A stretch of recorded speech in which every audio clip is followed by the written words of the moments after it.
कौन थी वो? मैं 8 महीने की प्रेग्नेंट थी और अपनी डिलीवरी के लिए अपने मायके गई थी।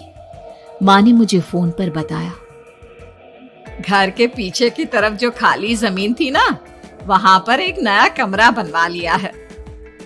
इतने सालों के बाद जैसे ही अपने घर में कदम रखा, कुछ अलग सा लगा। माँ, ये घर के पीछे की तरफ नया कमरा बनवाने की क्या जरूरत थी? अरे बेटा, घर के पीछे दूर दूर तक खाली जमीन है। तेरे पापा को कई दिनों से लग रहा था कि यहाँ पर एक कमरा बनवा लेंगे तो ताजा हवा मिल जाया करेगी। अब तो ये सब छोड़ और चल जल्दी से दूध पी ले। माँ, मैं थोड़ी देर में पी लूंगी, आप सो जाओ। मैंने दूध का गिलास उठाकर उस खिड़की में रख दिया। पता नहीं कब आंख लग गई। अचानक से खिड़की के पल्लों के खड़कने की तेज आवाज आई। दूध का गिलास धड़ाम से जमीन पर आ गिरा। जमीन पर गिरते ही दूध का रंग लाल हो चुका था। मैंने खिड़की से झांक कर बाहर देखा। चारों तरफ धुप अंधेरा था। उस अंधेरे की तरफ से कुछ आवाजें आ रही थी, जैसे छोटे बच्चे आपस में खिलखिलाकर मस्ती कर रहे हो।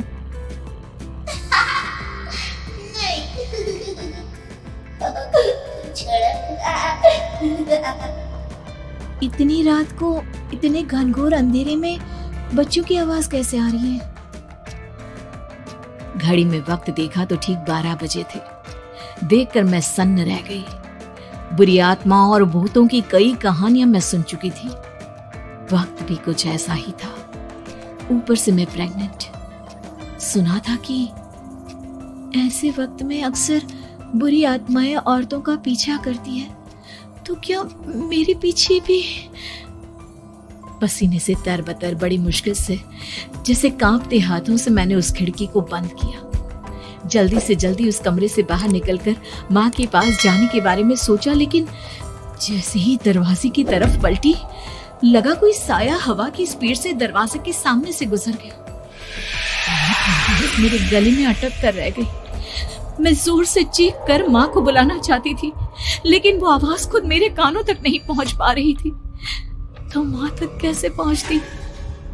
खिड़की के पल्ले एक बार फिर तेज हवा के झोंके से धड़ाम करके खुल गया और पूरी ताकत से मैं चीख पड़ी। जानती थी मेरी चीख की आवाज सुनकर कुछ ही सेकंड में माँ वहां पहुंच जाएगी, लेकिन ऐसा कुछ हुआ ही नहीं। मेरा कलेजा डर के मारे फटा जा रहा था। आखिर माँ ने मेरी आवाज क्यों नहीं सुनी? इतनी गहरी नींद में तो माँ कभी नहीं सोती। ठीक पीछे खुली हुई वो खिड़की। मुझ में इतनी ताकत नहीं बची थी कि मैं पलटकर उस तरफ देख भी सकूं।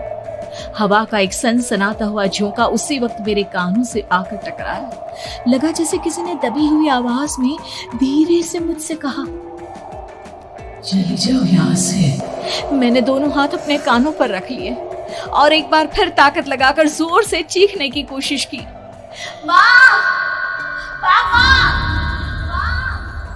मेरी आवाज उस कमरे की दीवारों से टकराकर वापस मुझे ही सुनाई दे रही थी।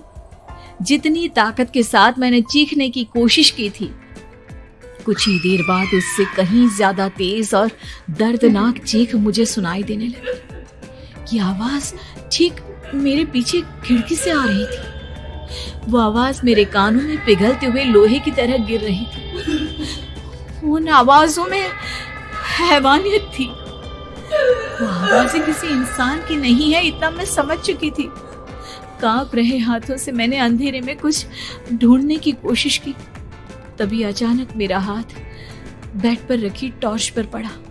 किसी तरह ताकत लगाकर टॉर्च का बटन ऑन किया, लेकिन ये क्या?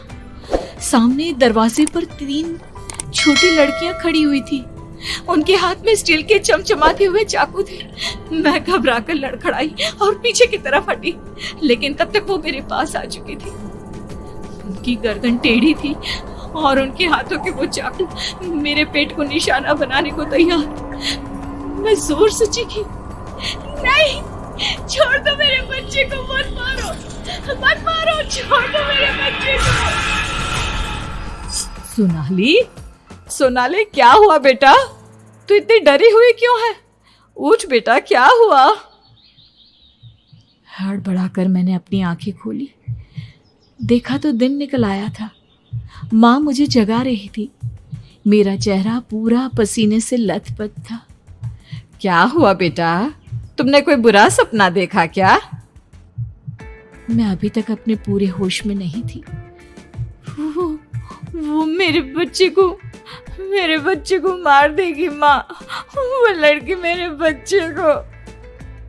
मैंने घबरा कर अपने पेट को छुआ। सब कुछ ठीक था। और वो दूध जो रात को यहाँ पर गिर गया था, उसका रंग लाल हो गया था। माँ ने हंसते हुए दूध का गिलास मुझे दिखाया। तुमने दूध पिया ही नहीं, पूरा का पूरा ऐसे ही रखा हुआ है। तुमसे कहा था ना सोनाली, सेहत के लिए लापरवाही ठीक नहीं बेटा।